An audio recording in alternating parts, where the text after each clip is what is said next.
teman-teman, tadi saya bicara tentang bom fosfor. Dan saat ini dari pantauan dan investigasi tim pertahanan sipil di Gaza dan beberapa medis ya, beberapa expert di bidangnya mengatakan bahwa ya memang Israel kembali menggunakan bom fosfor yang diharamkan oleh dunia internasional. Memang sangat parah sekali.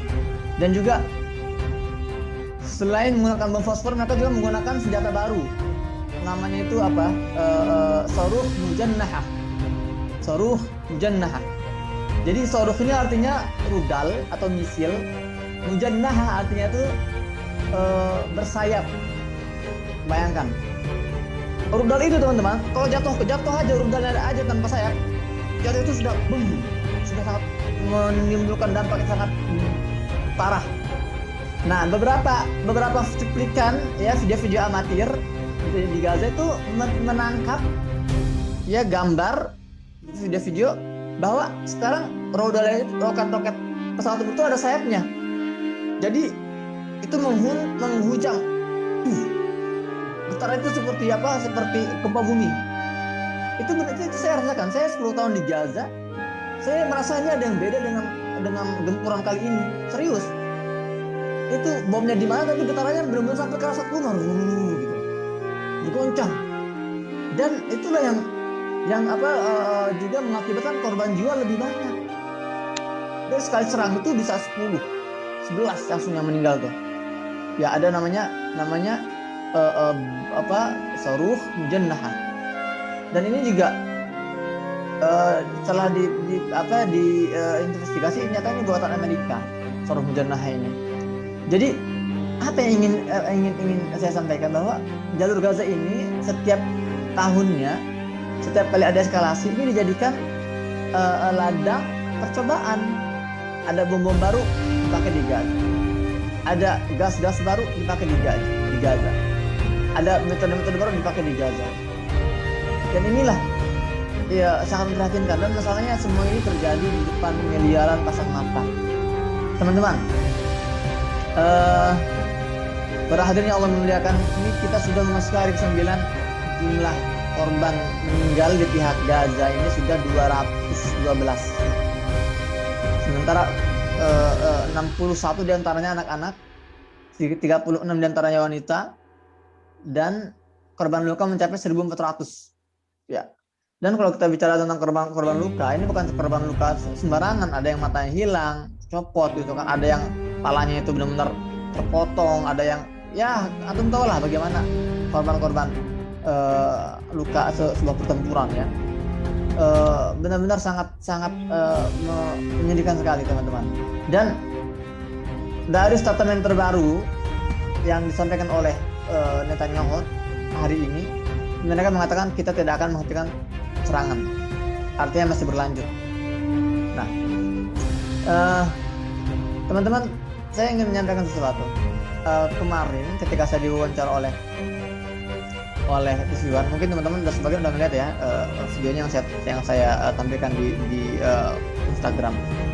Jadi si Alfat ini, si presenter ini nanya saya, Mas Hasan, sebetulnya kenapa sih tentara Israel itu mereka mentarget anak-anak dan wanita? Memang mereka nggak bisa mentarget para pejuang, gitu kan?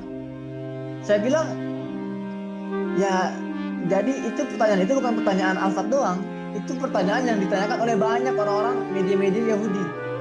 Bahkan salah seorang petinggi militer Yahudi juga mengatakan, ini kalau memang Israel ini sudah tidak punya bangkel ahdaf, mereka nyebutnya bangkel ahdaf, target-target ya, target-target serangan, udah mundur aja, nggak usah ngotot nyerang Gaza. Karena kenyataannya adalah hari ini para tentara Zionis Israel ini mereka sudah tidak lagi bisa, sudah sepertinya frustasi, tidak bisa mencegah roket-roket itu berterbangan dari Gaza. Padahal Israel ini punya sebuah sistem pertahanan roket yang namanya adalah Iron Dome. Iron Dome ini seperti roket yang didesain untuk mencegah roket. Jadi ada roket dari Gaza nih, Nanti Iron Dome juga ngejar gitu lah, gitu. Dan itu kalau malam itu sering kelihatan kita seperti kembang api pertemuan antara drone misil Iron Dome dengan roket-roket para pejuang. Nah, masalahnya para pejuang ini sudah semakin berkembang. Ya, tahun 2008 roket yang digunakan itu hanya bisa menampung ya belasan kilometer lah, 12 kilometer. Dan itu pun enggak, daya ledaknya sangat minim. Nah, tahun 2012 mulailah berkembang menjadi M75, roket yang bisa menempuh jarak 75 km. Masya Allah.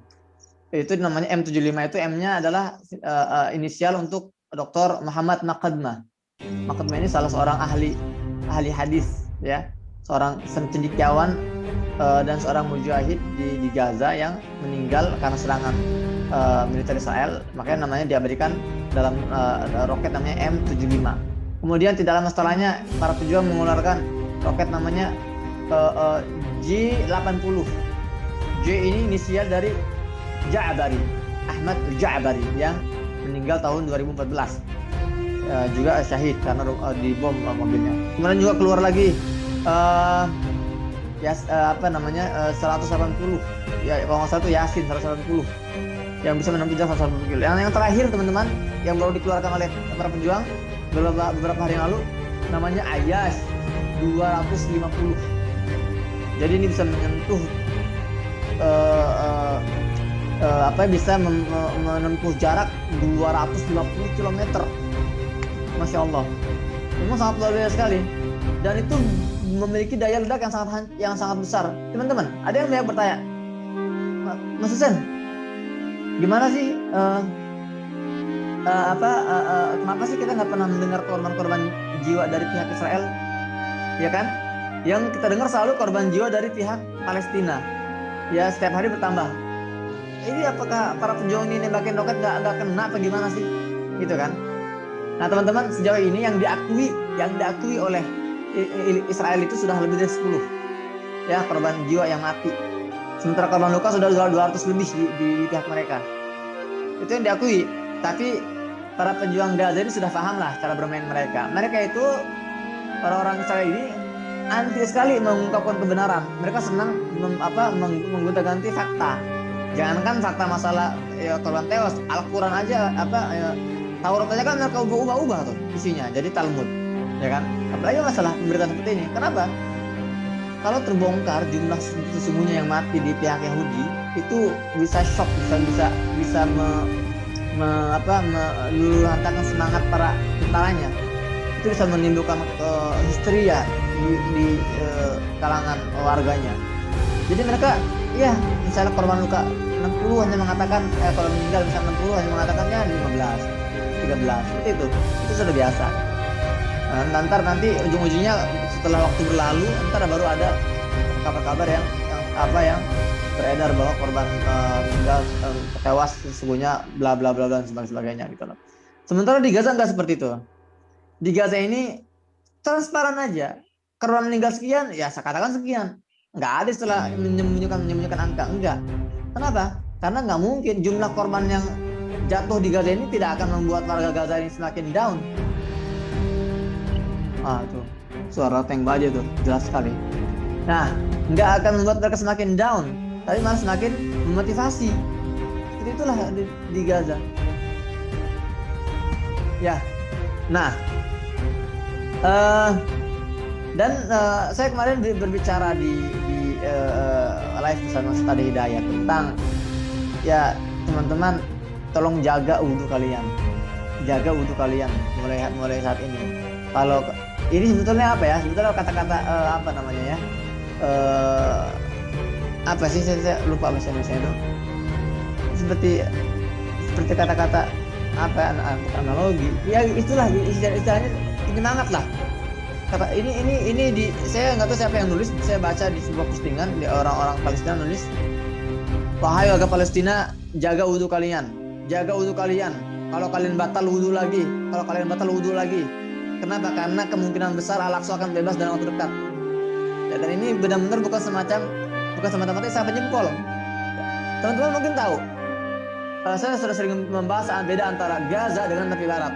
Ya, di tepi barat itu itu semua tunduk oleh pemerintah Israel. Nggak ada yang bisa melawan di sana itu. Nggak ada kekuatan-kekuatan militer di sana. Seperti di Gaza ada 12 faksi militer, sayap militer. Ya semuanya bersatu padu melawan Zionis. Semuanya bersatu padu menjaga Gaza sehingga tidak bisa tembus. Kalau di tepi barat nggak ada. Di sana itu cara-cara perlawanan itu ya dengan lemparan batu, gitu kan. Nusuk-nusukin pakai pisau, nabrakin mobil. Pokoknya semua yang bisa digunakan untuk melawan, digunakan untuk melawan. Tapi kali ini teman-teman beda. Sejak adanya eskalasi terakhir ini, kondisi di tepi barat benar-benar panas. Ada satu kota, antum kan sering dengar ya kalau antum pendengar setia Ustadz Rahmat Bekuni, antum tahu di mana Dajjal akan dibunuh. Di sebuah kota namanya Babulud atau Led, artinya bukan Led. Ya. Dan Led ini sempat beberapa hari lalu itu bebas, netral dari orang Yahudi, berhasil direbut secara penuh oleh orang Palestina. Puluhan mobil orang-orang Yahudi terbakar, kepolisian lari tunggang langgang, dan juga ini menyebar ke wilayah Akka, ke wilayah Ramlah, ke wilayah Bet Jala, ke wilayah kota-kota di tepi barat. Jadi di sana tuh benar-benar di kota-kota di wilayah tepi barat itu justru mulai bergerak intifada besar-besaran. Makanya ketika Netanyahu, Perdana Menteri Israel ini mengadakan konferensi pertemuan darurat dengan kabinet-kabinetnya dan Kementerian Pertahanan, itu ada salah seorang ahli ahli psikolog ya, itu membaca raut muka si Netanyahu. Dia bilang apa? Dia tulis dalam tulisannya itu dia bilang, ini bukan Netanyahu yang kita kenal. Lihat dari tatapan matanya, dari cara dia bergerak, cara ngomong, benar-benar dia sudah mentalnya sudah down. Dia sudah tidak bisa lagi mengontrol pemerintahan. Ini Netanyahu ini sudah kalah jelas. Makanya dia frustasi, dari dalam serang, dari luar dihujani oleh roket.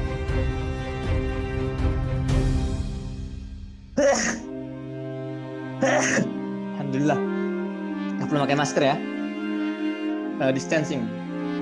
Oke. Jadi dari Gaza mereka dihujani oleh roket-roket sampai Tel Aviv itu benar-benar porak-poranda. Bandara Ben Gurion, Bandara Ramona, semuanya benar-benar mati total, lumpuh karena serangan-serangan roket para pejuang. Dan dari dalam juga mereka berkobar. Dan tadi malam teman-teman ada 3 roket dari wilayah Lebanon, 3 roket masuk ke wilayah Zionis Israel. Artinya apa? Artinya benar-benar Israel kemungkinan akan terpuruk dalam beberapa kalau kita katakan beberapa bulan atau paling maksimal 2 tahun lah ya, atau 2 tahun untuk kebanyakan gitu. Makanya teman-teman ini sudah di depan mata, kemenangan sudah di depan mata insyaallah taala. Artinya apa? Artinya juga persatuan juga sudah di depan mata ya. Jangan sampai kita tidak ikut merasakan euforia ya, bagian dari kemenangan ini gitu. Kita harus menjadi bagian dari kemenangan ini. Pantau terus detik per detik, menit per menit, jam per jam tentang situasi terkini Palestina gitu. Kalau ada kesempatan untuk antum berkontribusilah, berpartisipasilah ya. Nggak usah jauh-jauh berpikir tentang berkontribusi angkat senjata. Saya mau membaca beberapa statement ini dari radio militer. Salah satu anggota Knesset itu anggota parlemen Israel, apa dia bilang? Namanya Yair Julan. Minas shawab inha al-amaliyah min aqrab waqt mungkin.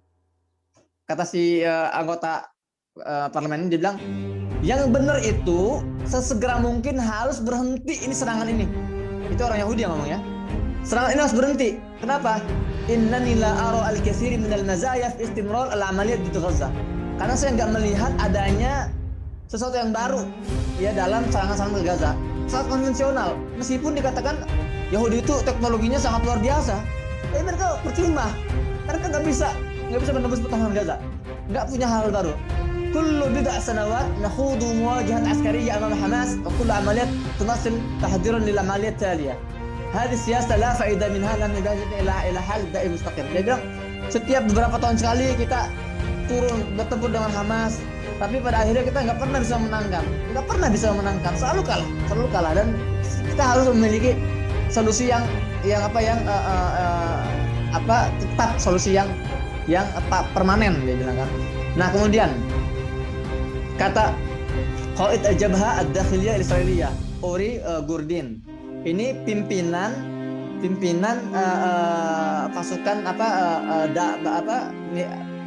pejabat tinggi ya tentara di militer Israel, namanya Uri Gurdin. Dia bilang, lil asaf, sayang sekali, lam nakun jahizin kamilan lil muwajahat ma Gaza, kita belum siap untuk menghadapi Gaza, dia bilang. Hajm itlaq as-sawarikh minha huwa al-a'la fi kulli ma'arik Israel. Prosentase intensitas roket-roket yang datang ke Israel melawan Gaza ini benar-benar jauh dibandingkan perang-perang sebelumnya. Nggak pernah Israel mengalami kerugian dan kekalahan sebesar ini, kata dia. Lam nashhad ma'araka ta'aradna fiha alaf sarukh usbu'iyan wa natawaqqa mata sayatliquna alaina. Dia bilang, kami nggak pernah berpikir, nggak pernah kebayang negara sahabat Israel ini bisa dihujani 3.000 roket per minggu. Bayangkan, 3.000 roket per minggu. Ya Masya Allah. Nah, artinya apa? Artinya apa? Nggak main-main, teman-teman. Israel ini sudah salah perhitungan mereka itu, ya. Jadi mereka merasa Gaza ini sudah diblokade bertahun-tahun, sudah dilemahkan, sudah dipotong logistik di pasokannya dibatasi. Mereka pikir Gaza melemah. Tidak, Gaza semakin kuat. Apa kata Abu Ubaidah dalam statement militernya beberapa hari lalu? Kami faksi perlawanan di Gaza sudah mempersiapkan diri untuk menghujani Tel Aviv selama 6 bulan berturut-turut. Ya Allah, ini sangat luar biasa sekali nih. Ya, jadi memang ini menjadi momok yang sangat menakutkan untuk mereka, ya teman-teman. Jadi itulah update Gaza hari ini, ya.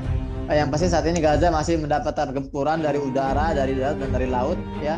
Dan ini ada isu-isu yang berkembang bahwa kemungkinan ini hanya dua pilihan. Kalau emang enggak, si Israel benar-benar mundur, benar-benar mencabut pasukannya, menarik pasukannya, dan menyetujui persyaratan-persyaratan yang diajukan oleh para pejuang untuk gencatan senjata, ya. Kalau ini tidak terjadi, kemungkinan akan ada perang yang lebih besar. Artinya ribuan, bahkan puluhan ribu tentara cadangan Israel akan diturunkan ke wilayah Gaza untuk membasmi Hamas ke akar-akarnya, membasmi para pejuang ke akar-akarnya. Tapi ini semua kayaknya sangat sulit untuk diwujudkan karena apa? Karena mental mereka sudah down dari awal. Ya, bahkan statement tadi yang saya baca itu bukan orang sembarangan, itu adalah statement dari para petinggi militer mereka. Kalau petinggi militer mereka saja sudah down, sudah pesimis, apalagi para apalagi para prajuritnya kan, ya. Intinya, jadi nggak perlulah kita mengharapkan pasukan Turki datang ke sini atau pasukan apalagi selain Turki itu yang katanya mau ke Gaza itu. Ya enggak, Rusia misalnya enggak. Orang-orang di Gaza ini nggak butuh pasukan untuk sekedar mempertahankan Gaza, nggak perlu pasukan, ya. Karena memang Gaza ini punya strategi. Saya kalau udah bicara tentang strategi militer, bagaimana sih? Kenapa sih pasukan Gaza bisa bertahan? Kenapa sih mereka nggak bisa dikalahkan? Ini akan panjang ceritanya, panjang lebar. Kita akan buat sesi selanjutnya, karena kita terbatas oleh waktu. Jadi teman-teman, demikian yang bisa saya sampaikan. Mohon maaf kalau terlalu lama, ya. Semoga bermanfaat. Saya kembalikan ke moderator. Akhir qouli hadza, astaghfirullahaladzim. Assalamualaikum warahmatullahi wabarakatuh.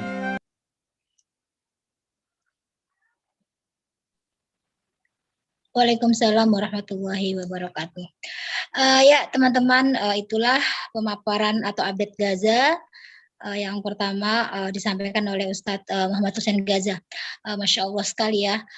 Kita di sini di Indonesia keadaannya begitu tenang. Kita sekarang mengikuti Zoom ini aja begitu sunyi, senyap, kemudian ada yang bisa sambil rebahan, bisa nggak ada rasa was-was gitu. Jadi benar-benar kita harus patut mensyukuri apa yang sedang Allah berikan kepada kita saat ini. Oh ya teman-teman, tadi mohon maaf kami belum membacakan data pribadi atau CV Ustadz Muhammad Hussein. Baik, kami akan bacakan, nggak apa-apa ya meskipun terlambat. Nama lengkap Muhammad Hussein bin Aji Muslim, Kemudian tanggal lahir beliau Bogor 7 April 1988. Saat ini Ustadz Muhammad Hussein berdomisili di Madinatul Zahra, jalur Gaza Tengah. Jadi seperti tadi disampaikan, beliau berada di Kota Kembang. Kalau di Indonesia itu di Bandung. Bandungnya Gaza adalah Madinatul Zahra. Kemudian juga riwayat pendidikan tahun 2000 MA Al-Fatah, 2003 TS Al-Fatah, 2006 MA Al-Fatah, 2007 STI Al-Fatah jurusan komunikasi, kemudian juga 2015 Universitas Islam Gaza. Di sini juga ada pengalaman beliau adalah translator NGO Mercy, Medical Emergency Rescue Community cabang Gaza, kemudian juga kontributor kantor berita Islami Miraj yaitu Mina, aktivitas kemanusiaan Spirit of Aqsa, kontributor Metro TV untuk Gaza, kemudian stasiun TV yang ada di Indonesia. Kemudian sekarang adalah direktur atau founder INH, International Networking for Humanitarian. Kemudian selain itu juga beliau adalah pimpinan portal berita 3 bahasa Gaza Media. Jadi buat teman-teman yang ingin update kondisi Gaza, selain menyaksikan kajian-kajian seperti ini, teman-teman juga bisa memfollow akun Ustadz Muhammad Hussein Gaza, baik Instagram maupun YouTube maupun Facebook, juga portal 3 bahasa yaitu Gaza Media. Oke, selanjutnya untuk pembicara kedua yang Masya Allah sekali ya, guru kita, akan saya bacakan juga CV-nya.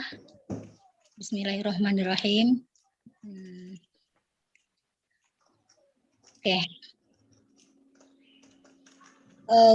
Pembicara yang kedua yang tidak kalah luar biasanya, nama Ustadz Rahmat Baikuni, lahir di Bandung, 25 Februari 1976. Kemudian sekarang berdomisili di Gria Asri, Pasirwangi, Cigeding, Bandung. Riwayat pendidikan beliau, SDN Melong Asih, Cijerah, Cimahi Selatan, Jawa Barat 1988, SMP Negeri 4 Cimahi Selatan, Jawa Barat 1991, SMA 9 Bandung 1994, Tafsir Hadis STI Al-Fatah Demak, Jawa Tengah 1998, Ma'had Al-Imarat 2005, PAI STI Stabili Bandung 2012. Pengalaman berharokah, Pemuda Persis 1992 sampai 1994, PSM Jawa Barat, Sumatera, Sulawesi Selatan 2002, Garda Anas 2017, One Ummah Movement 2018, El Safit 2019. Oke, langsung saja kita pada materi kedua kepada Ustadz Rahmat Baikuni, kami persilahkan. Baik, terima kasih Ibu Ti dan juga para panitia dan kru, Pak Reza, Pak Mirza dan Bu Maya. Bismillahirrahmanirrahim. Assalamualaikum warahmatullahi wabarakatuh.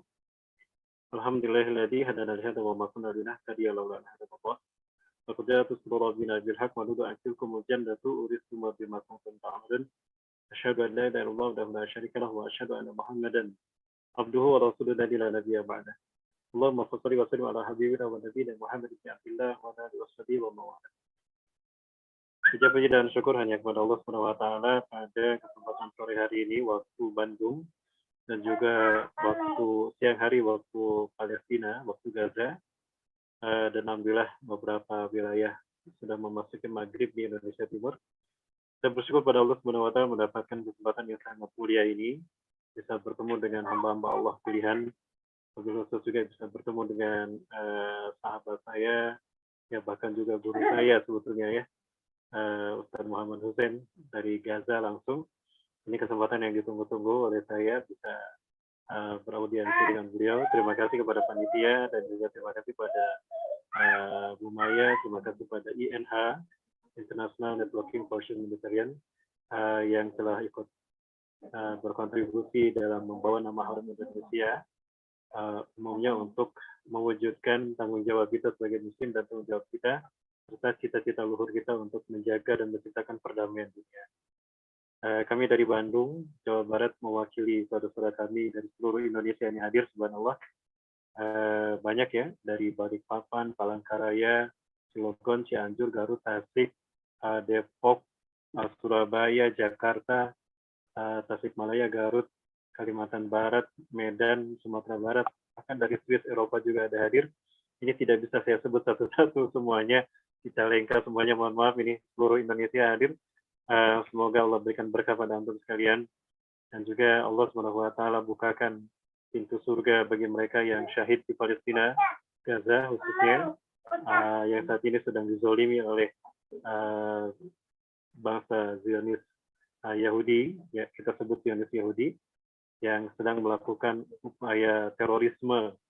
Wakilah apa yang kami lihat di Bandung ini bukanlah sebuah perang, melainkan agresi militer yang dilakukan oleh sebuah negara teroris yang melakukan pelanggaran hak asasi manusia.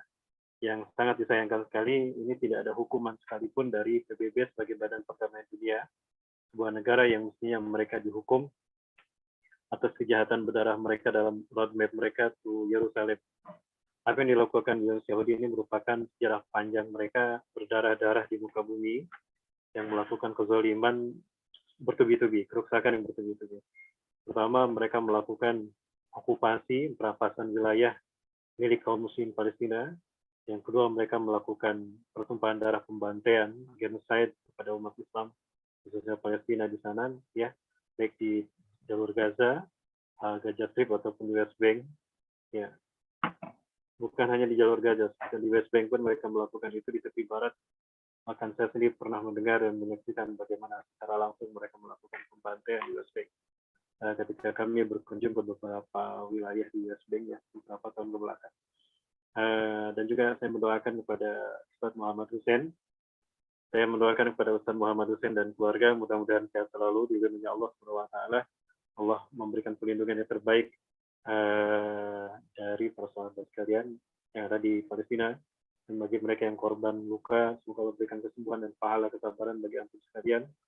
Dan juga bagi mereka yang syahid di jalan Allah, Allah terima sebagai ahli surga dan syuhadanya Allah. Amin, amin, ya rabbal alamin. Iwafillah rahmatullah. Kembali kita menyaksikan bentuk terorisme yang paling kejam dan biadab yang dilakukan oleh sebuah negara, di anak cucu babi dan kera. Demikian Allah menyebutkan sebagai kaum Kirodah dan Honazir yang melakukan kerusakan yang sangat besar di muka bumi. Hal ini memang sudah Allah nyatakan di dalam Al-Quran. Surat Al-Maidah 91 ayat 81 kalau tidak salah. Mohon maaf kalau salah, tolong diluruskan. Allah Azza wa Jalla berfirman, "A'udzubillahi minasyaitonir rajim, la tajidanna asyaddan nas adawatan lil ladzina amanu al-yahuda wal ladzina asyraku."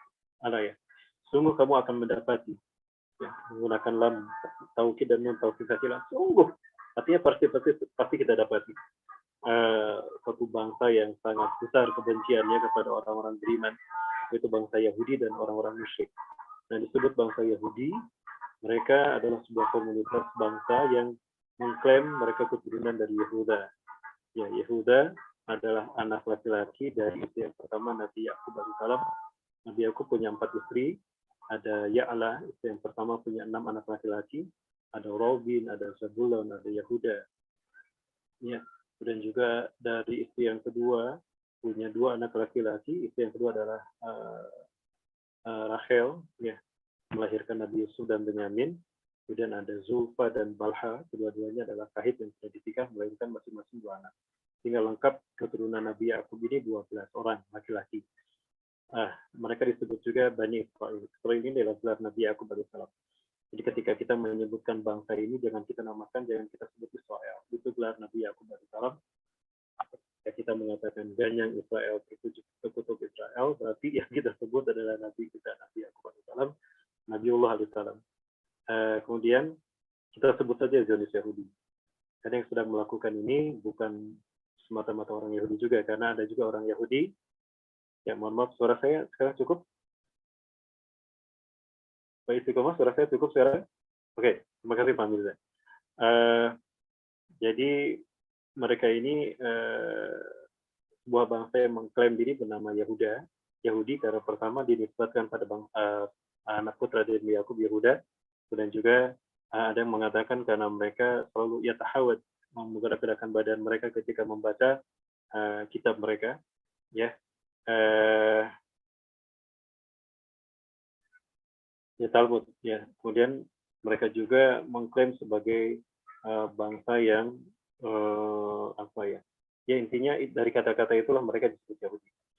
Kemudian apa yang kita saksikan dalam peta sejarah, mereka ini melakukan berbagai macam kehancuran dan kerusakan yang sangat besar, subhanallah. Pertama, mereka melakukan okupasi terhadap hak milik kaum muslim Palestina, dan ini adalah pelanggaran kemanusiaan dan pelanggaran hukum Amnesty Internasional. Kedua, mereka melakukan terorisme, melakukan pembantaian kepada warga sipil. Ingat, bukan teroris, karena di Gaza ini tidak ada teroris menurut saya. Ya. Yang mereka lakukan adalah pembantaian, cleaning etnis kepada umat Islam yang ada di sana, dan juga mereka melakukan penjajahan yang sesungguhnya itu sudah melanggar perjanjian Jenewa dan juga piagam perdamaian PBB.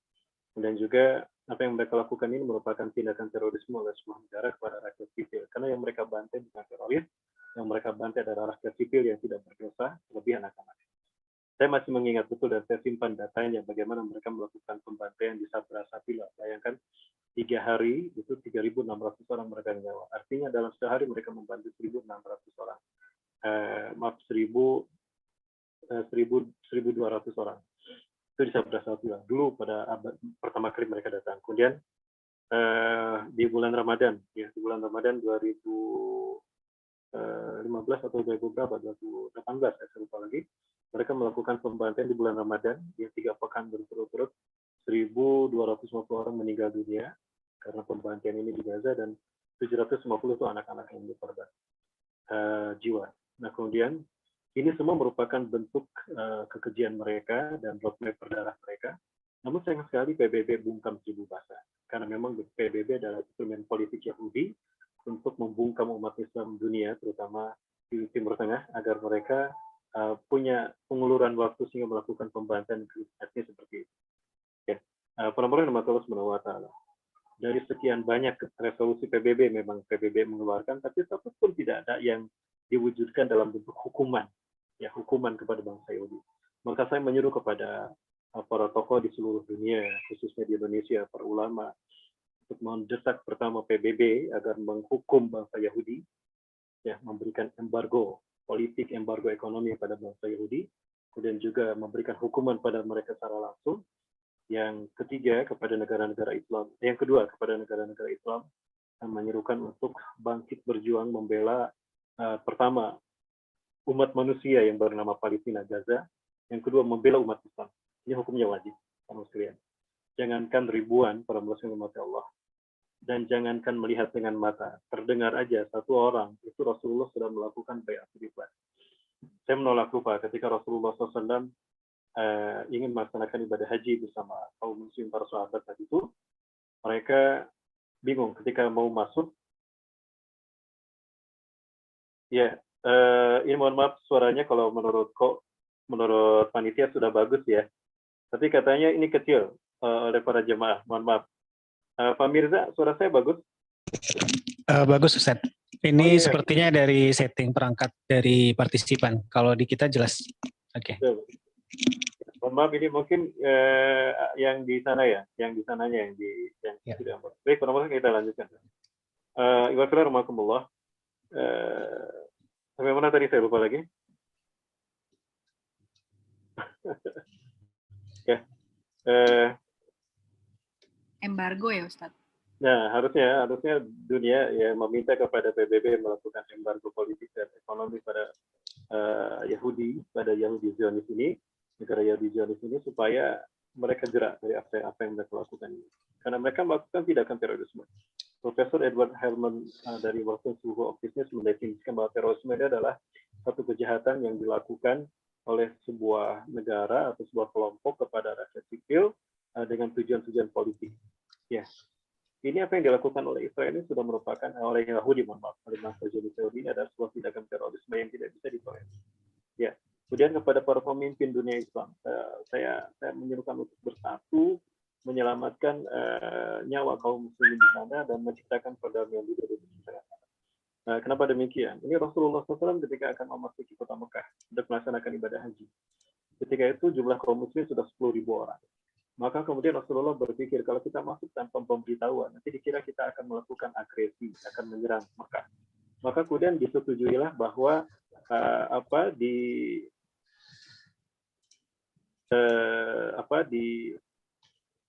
disampaikanlah ide bagaimana kalau diutus Utsman bin Affan. Nah, disepakatilah maka diutus Utsman bin Affan ke Mekah untuk memberitahukan kalau 10.000 kaum muslimin di bawah pimpinan Rasulullah SAW masuk ini adalah untuk beribadah haji, bukan untuk melakukan penyerangan. Namun apa yang terjadi setelah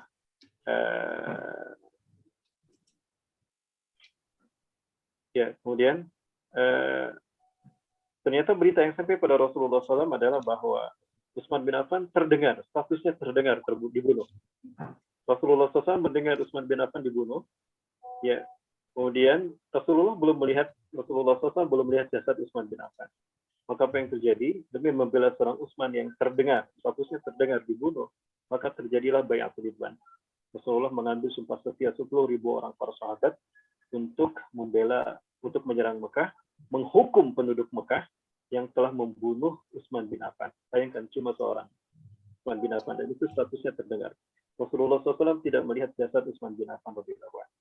Nah, mereka paham, penduduk Mekah, Abu Jahal, Abu Lahab, dan CS dan kawan-kawan itu paham betul bahwa ini akan berefek terjadinya perang besar. Maka buru-buru Utsman bin Affan diborong keluar, ya diperlihatkan pada para sahabat kalau dia masih aman, tidak dibunuh. Bayangkan, statusnya baru terdengar, belum Rasulullah tidak melihat, hanya terdengar, itu pun ternyata berita bohong. Dan kemudian Rasulullah SAW hanya seorang Utsman, beliau melakukan bai'atul ridwan menyerang mereka yang membunuh. Nah, sekarang yang kita saksikan bukan seorang Utsman bin Affan, tapi ribuan kaum muslimin sejak dulu sampai hari ini. Ya, ribuan bahkan jutaan kaum muslimin di Gaza, Palestina dan sekitarnya. Kemudian juga bukan lagi terdengar, tapi kita melihat bagaimana mereka dibantai, bagaimana fisik mereka dicabik-cabik, bagaimana kehormatan mereka dimusnahkan. Maka demi Allah, jihad fisabilillah yang tadinya hukumnya adalah fardhu kifayah sudah berubah menjadi fardhu ain bagi laki-laki ataupun perempuan, ya laki-laki perempuan dewasa. Ya, baik laki-laki ataupun perempuan, maka hukum jihad ini fardhu ain. Maka siapapun yang tidak berjihad, baik dengan kata-kata mereka, dengan harta mereka, dengan tenaga mereka, maka dia bisa jadi naudzubillah murtad dari agama Islam. Mohon maaf, ini saya hanya menyampaikan saja beberapa pendapat para ulama terkait dengan perubahan jihad dari fardhu kifayah menjadi fardhu ain. Ya, warahmatullah. Ini dari kacamata pandang saya sebagai seorang muslim.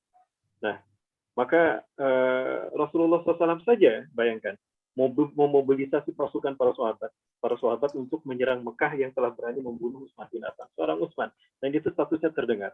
Sekarang ya Maafillah, bukan terdengar, kita menyaksikan mereka dibantai, mereka dibunuh, mereka dengan sangat biadab, tubuh mereka tercabik-cabik. Maka apalagi yang ditunggu oleh umat Islam? Ya, kita tunjukkan bagaimana sikap kita sebagai orang Muslim. Jika ini tidak kita lakukan, maka akan terjadi kerusakan di muka bumi dan fitnah yang luar biasa. Ini Allah firmankan dalam surat Al-Anfal ayat keberapa? Allah Subhanahu wa taala mengatakan dan syaitan berfirman dalam surat Al-Anfal dan orang-orang kafir satu sama lain mereka saling bersatu menguatkan untuk mencapai tujuan mereka. Ya. Illa tafaluhu, wahai kalian umat Islam, jika tidak melakukan apa yang Allah perintahkan, wa'tasimu bihablillahi jami'an wa la tafarraqu, bersatu padu dalam mengamalkan Islam, menjaga kehormatan Islam dan kaum muslimin bersatu padu dalam suatu jamaah dan suatu pimpinan, maka akan terjadi fitnah di muka bumi dan kerusakan yang besar. Apa fitnahnya? Dianggap murahnya nyawa orang beriman. Ya, dianggap murahnya nyawa orang beriman. Coba ya kalau yang mati satu orang kafir dari mereka, pasti umat Islam itu diteroris, habis umat Islam dibantai dan dihukum. Dan ini yang terjadi, dianggap murahnya nyawa umat Islam. Yang kedua, kerusakan yang sangat besar. Wafilah rahmatullah. Kembali kepada permasalahan apa yang dilakukan oleh Israel, oleh Yahudi, Yahudi dan sekali lagi bahwa ini adalah satu agresi, bukan perang, ya, tapi agresi. Wafilah rahmatullah. Betapapun demikian, ya Allah SWT memang sudah mengatakan bahwa mereka akan melakukan banyak kerusakan di muka bumi. Oh, subhanallah. Dari sekian banyak kerusakan yang mereka lakukan, Allah memandang ada 2 kerusakan besar yang mereka lakukan, di mana setiap kerusakan yang mereka lakukan akan Allah berikan hukuman. Ya, sebagaimana di dalam Al-Quran surat Al-Isra ayat ke-4 sampai ayat ke-8, ya, dan ayat yang surat Al-Isra ayat ke-8 sampai ayat ke-4 sampai ayat ke-8. Ya. Nah, di dalam ayat yang keempat Allah SWT menyatakan wa qadaina ila bani Israil fil kitab la tufsiduna fil ardi marratayn wa la ta'luna 'uluwan kabira. Wa qadaina, dan telah kami tetapkan ila bani Israil, kepada bani Israil fil kitab, di dalam kitab Taurat, la tufsiduna fil ardi marratayn, sungguh mereka akan melakukan kerusakan yang besar di muka bumi 2 kali. Ya, wa la ta'luna 'uluwan kabira, dan mereka akan menyombongkan diri dengan kesombongan yang besar. Nah, Allah SWT mengatakan di dalam Taurat, mereka akan melakukan kerusakan yang besar 2 kali. Padahal banyak kerusakan mereka lakukan, baik kepada kemanusiaan ataupun menghancurkan Masjidil Aqsa bagi kiblat yang tetap. Nah, kemudian faida jawadu lahuma ba'sa alaikum ibadalana uli ba'sin syadid fajatu khilala diyar wa kana wa'ada maqula. Apabila tiba hukuman yang pertama dari kerusakan yang pertama yang mereka lakukan, kami utus kepada mereka hamba-hamba kami yang memiliki kekuatan yang sangat hebat, yang mereka kemudian merajalela di sekitar kampung, di seluruh pelosok kampung, ke pelosok-pelosok kampung, maka ada makhluk, dan adalah janji Allah ini pasti salah. Jadi ini sudah terjadi. Bangsa Assyria, Mesir, dan Kaldani itu berhasil menghukum mereka, sehingga mereka hancur, ya, pecah sporadis ke seluruh dunia. Ini sepeninggal Nabi Sulaiman dan sepeninggal Nabi Daud dan Nabi Sulaiman. Dari sana mereka melakukan kerusakan, kemaksiatan itu tidak. So, kalau Allah hukum mereka dengan 3 bangsa yang besar yang kuat menghancurkan mereka, sehingga mereka sporadis seluruh dunia tidak punya tanah air. Dan permohonan Allah Subhanahu Wa Taala. Menariknya di ayat yang ke-6 Allah Azza wa Jalla mengatakan, "Sumarodanna lakumul qarwa." Kemudian kami kembalikan pada kalian kesempatan alaihim untuk kembali menguasai orang-orang yang berada di tanah suci Palestina, ya, di Syam.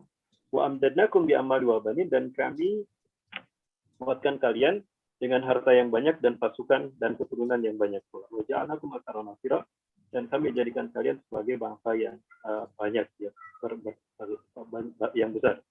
Nah, wafilah ada satu yang menarik terkait dengan peristiwa Holocaust dan Perang Dunia II. Nah, peristiwa Holocaust sebetulnya adalah peristiwa yang dijadikan oleh Yahudi sebagai alasan alibi oleh mereka, sehingga mereka merasa mendapatkan merasa menjadi korban dari kejahatan dunia dalam Perang Dunia Kedua, di mana Holocaust dimanipulasi oleh mereka seolah-olah dunia kejam kepada bangsa Yahudi, padahal adalah bangsa Yahudi sendiri yang mereka tidak menyelamatkan 5.000 orang Yahudi yang ditawan oleh Hitler Jerman. Nah, Hitler sudah mengatakan, aku menawan 5.000 orang Yahudi bangsa kalian, tebus dengan harga sekian sampai suatu waktu. Tapi ternyata mereka tidak menembusnya. Karena kata petinggi Yahudi yang melihat itu, bahwa yang kami butuhkan adalah pasukan dalam jumlah yang besar, para pemuda yang kami butuhkan untuk merebut dan mendirikan negara Israel Raya, versi mereka. Nah, kata Hitler, aku tidak main-main. Jika kalian tidak menembusnya sampai hari ini, maka aku akan habisi mereka. Dan ternyata betul, bangsa Yahudi yang melihat itu, ternyata yang ada adalah anak-anak dan wanita, dan mereka tidak bisa berperang. Akhirnya mereka dibiarkan oleh pemerintah Yahudi. Subhanallah, kemudian dihabisilah mereka oleh Hitler. Nah, Holocaust ini kemudian mereka manfaatkan, sehingga mereka mengatakan bahwa dunia berdosa pada mereka, kejam pada mereka, Yahudi menjadi korban di perang dunia, maka harus membayar kompensasi. Maka apa yang terjadi? Ya, maka mengalirlah bantuan dana kompensasi kepada bangsa Yahudi akibat mereka menjadi korban, salah satunya adalah peristiwa Holocaust. Yang kedua pun sampai hari ini mereka didukung oleh negara-negara seluruh dunia, termasuk Amerika Serikat dan sekutunya, Prancis, Australia dan sebagainya. Bahkan saya sendiri melihat mereka mendapatkan dukungan pasukan yang besar. Hampir dari seluruh dunia mereka melakukan tugas wajib militer di negara Yahudi ini. Sampai hari ini saya lihat mereka wajahnya berbeda-beda. Bahkan ada yang kulit hitam, ada yang berwajah Asia, bahkan ada yang berwajah Asia juga. Ya, itu saya temui ketika saya mengunjungi negara Yahudi. Nah, Iwasullah, hal ini seolah-olah menguatkan apa yang Allah firmankan, wa amjadnakum bi amwali wa banin wa ja'alnakum aktsara. Nah, kemudian para ulama Subhanahu wa Ta'ala, menurut ulama mutaakhirin bahwa kerusakan yang kedua ini belum terjadi. Nah, Bahkan sekarang inilah mereka sedang melakukan upaya kerusakan yang kedua. Apa kerusakan yang kedua yang mereka lakukan? Yang pertama, mereka akan menghancurkan kiblat kita yang pertama. Mereka melakukan lobby kepada PBB untuk mengesahkan ke Yerusalem itu adalah milik mereka. Yang kedua, melobi negara-negara Arab agar mereka membuka hubungan diplomatik dan mengesahkan eksistensi Israel sehingga Al-Quds atau versi mereka Yerusalem akan jatuh ke tangan Israel. Ya, Yahudi. Jazakumullah. PBB sekarang mengajukan satu opsi kepada Palestina, Muslim Palestina, itu dipecahnya Palestina menjadi dua. Yang satu untuk negara Palestina, itu kalau kita ke West Bank, itu ke arah sebelah kanan, ibu kotanya Ramallah. Nah, sementara yang ke kiri, ke arah Yerusalem dan sekitarnya itu adalah milik Israel, ibu kotanya Yerusalem. Maka jika itu diterima oleh Muslim Palestina, tidak akan pernah terjadi lagi pembantian seperti saat ini. Itu janji mereka. Saya tidak percaya. Kalaupun umat Islam mengabulkannya, Israel itu punya cita-cita to take over the world and to create one government in the world, in the new world order. Jadi mereka akan menanamkan hegemoni dunia. Yang mereka ingin kuasai bukan hanya Palestina, mereka kuasai dunia. Karena Palestina adalah jantung dunia. Menguasai Palestina berarti menguasai dunia. Jadi wakil rahmatullah. Allah Subhanahu wa Ta'ala mengatakan di dalam ayat yang berikutnya. Ayat yang ketujuh ya. Fa idza ja'a wa'du al-akhirah liyasu wujuhakum wa lidkhulul masjidal haram al-masjidah kama dakhulu awwal marrah. Dan jika tiba kerusakan yang kedua yang mereka lakukan, maka kami datangkan hukuman yang kedua bagi mereka untuk memuramkan wajah mereka dan agar mereka memasuki Masjidil Haram sebagai Masjidil Aqsa sebagaimana kali yang pertama dan untuk menghabiskan mereka sekali-kali. Nah, apakah perbuatan zalim mereka yang sampai hari ini mereka lakukan merupakan bukti kerusakan yang kedua? Ya, apalagi mereka sekarang ini berencana ikut menghancurkan kiblat kita yang pertama. Saya melihat dengan kacamata sendiri mereka melakukan pengeboran di bawah Masjidil Aqsa. Intinya mereka akan menghancurkan kiblat kita yang pertama ini dan akan mereka ganti dengan Bait Solomon atau Haikal Solomon. Kenapa demikian? Karena mereka meyakini bahwa Tuhan yang mereka tunggu-tunggu sekarang ini sudah ada. Cirinya adalah apabila sapi merah jantan berwarna merah bersih tanpa dasar air itu sudah ada. Maka sekarang sedang euforia mereka. Sehingga ini tidak boleh kita lupakan.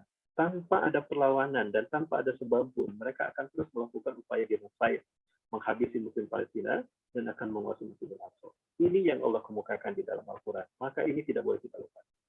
Sehingga alasan apapun yang dikemukakan oleh para pengamat ya tentang apa yang dilakukan Muslim Palestina terhadap Israel atau apa yang dilakukan Israel, intinya mereka akan terus melakukan upaya ini sampai Yerusalem, Al-Quds jatuh ke tangan mereka dan mereka menguasai dunia. Nah, maka tidak salah kalau Allah lewat lisan Rasulnya mengatakan kalau mereka ini akan diperangi oleh umat Islam. Bawa kepemimpinan yang apa? Kira-kira mungkin waktu tidak cukup. Kira-kira ini ada buku bagus ini dari seorang dokter pakar ilmu tafsir, ilmu Al-Quran. Buku tentang analisa prediksi beliau kehancuran Israel di tahun 2022. Hal ini hanya prediksi saja ya, saya tidak membahasnya. Hanya para bawa bagus untuk membahas itu. Namun, iwakilah kita tidak tahu apa yang terjadi tahun 2022 nanti. Yang jelas Israel pasti hancur dan umat Islam pasti berakhir. Akan datang satu masa di mana Israel Zionis Yahudi hancur, kemudian juga umat Islam akan bangkit menguasai manusia. Dan saya sebagai Muslim Palestina, Muslim Indonesia mengajak kepada Muslim Indonesia dan Melayu khususnya, umumnya pada umat Islam dunia. Kita sambut kebangkitan Islam yang tidak lama lagi, karena indikator kebangkitan Islam itu banyak. Salah satunya makin menguatnya kejahatan Yahudi di bumi Syam, di bumi Palestina dan sampai yang lain. Terima kasih, barangkali itu yang dapat saya sampaikan. Begitu barangkali mohon maaf. Kami kembalikan waktu kepada Tuhan, semoga Allah memberikan kekuatan pada kita dan Allah memberikan kekuatan pada saudara kita yang dari Palestina, khususnya juga Ustaz Muhammad Hussein dan keluarga. Berjuang terus, doa kami tidak pernah lekang dan kami akan terus mendukung antum sekalian yang berada di Palestina khususnya dan di seluruh negara Timur Tengah. Ya, saya Muslim Indonesia dengan ini mengatakan biruh bidam nafdika ya Allah. Allahumma hariri biladi Palestin. Allahumma a'id al-masjid al-aqsa ila rihadil muslimin. Allahumma hariri biladi Palestin bina bi aidina Muslim Indonesia. Allahu Akbar. Assalamualaikum warahmatullahi wabarakatuh.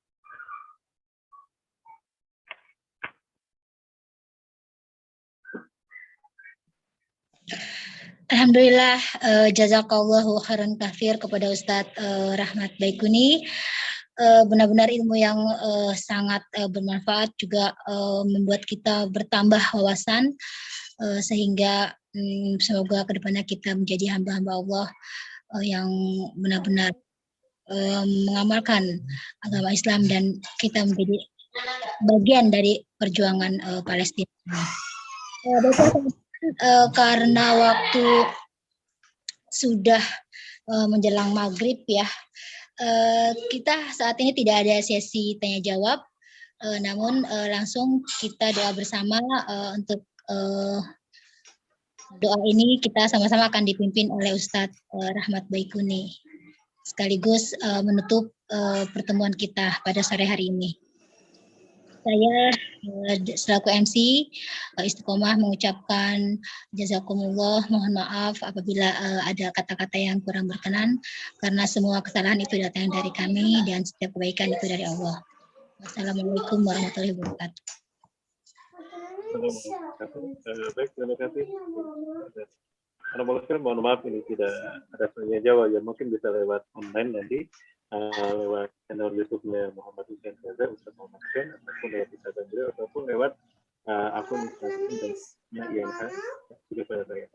Baik, nanti mohon maaf. Nanti kami tunggu informasi dari Ustaz Muhammad Hussein terkait dengan bantuan dari negara Turki dan negara Islam yang lain terhadap Bismillah yang dimati Allah Subhanahu wa Ta'ala. Mari kita tutup kajian kita kali ini dengan membaca Allah mengumpulkan doa kita. أعوذ بالله من الشيطان الرجيم بسم الله الرحمن الرحيم حمدا شاكرا حمدا نائما حمدا يوافي نعمه ويكافئ مزيده يا ربنا لك الحمد كما ينبغي لجلال وجهك الكريم وعظيم سلطانك اللهم صل وسلم على حبيبنا ونبينا محمد صلى الله عليه وسلم بطيب القلوب ودوائها وعافية الأبدان وشفائها ونور الأبصار وضيائها وصل على آله وصحبه أجمعين اللهم أنت ربنا لا إله إلا أنت خلقتنا ونحن عبادك ونحن على عهدك ووعدك ما استطعنا نعوذ بك من شر ما صنعنا نبوء لك بنعمتك علينا ونبوء بذنوبنا فاغفر لنا فإنه لا يغفر الذنوب إلا أنت اللهم اهدنا ووفقنا إلى الحق وإلى صراطك المستقيم بجلالك الكريم يا أكرم الأكرمين ويا أرحم الراحمين اللهم اعكس قلوب العلماء اللهم اعكس قلوب العلماء والزعماء والمسلمين من نومهم ومن غفلتهم العميق واهدهم سبيل الرشاد اللهم اعز الاسلام والمسلمين واذل الشرك والمشركين وانصر عبادك الموحدين ودمر اعداءك اعداء الدين وقنا والمسلمين من شر مصائب الدنيا والدين اللهم انقذ المستضعفين من المؤمنين والمؤمنات والمسلمين والمسلمات في بلاد الشام فلسطين غزه خاصه وفي بلدان المسلمين عامه اللهم آمن وسلم إخوتنا المسلمين في غزة وفي كل مكان في بلاد فلسطين وفي كل بلد المسلمين عامة اللهم اشتد وطأتك على الكفار اليهود الذين يقاتلون إخواننا المسلمين في غزة اللهم شتت شملهم وفرق جمعهم واجعلنا في نصورهم اللهم حرر بلاد فلسطين اللهم حرر بلاد فلسطين بنا اللهم حرر بنا بلاد فلسطين وأعد المسجد الأقصى إلى يد المسلمين على رحاب المسلمين اللهم ربنا فاجمع كلمة المسلمين اللهم هي المسلمين وإمامهم بجماعة المسلمين حزب الله حياة كاملة طيبة وارزقهم قوة غالبة على كل باطل وظالم وفاحش وسوء ومنكر لعلهم يتقون اللهم ربنا تقبل منا إنك أنت السميع العليم وتب علينا إنك أنت التواب الرحيم ربنا آتنا في الدنيا حسنة وفي الآخرة حسنة وقنا عذاب النار سبحان ربك رب العزة عما يصفون وسلام على المرسلين والحمد لله. Terima kasih dan mohon maaf ya Ustaz Muhammad Hussein dan keluarga saya selalu semoga Allah melindungi antum sekalian ya. Salam Amin, kami. amin, sama-sama Ustaz, sama-sama. Barakallahu fiik. Berbicara khusus nanti Ustaz Muhammad Hussein tadi Insyaallah. Ustaz Muhammad Hussein ya. Nanti saya kirim. Terima Siap, kasih siap. pada Bu Maya, pada Mirza, juga Bu Istiqomah dan INH. Saya terus semoga Allah memajukan antum semua dan Allah lindungi. Assalamualaikum warahmatullahi wabarakatuh. Waalaikumsalam warahmatullahi wabarakatuh.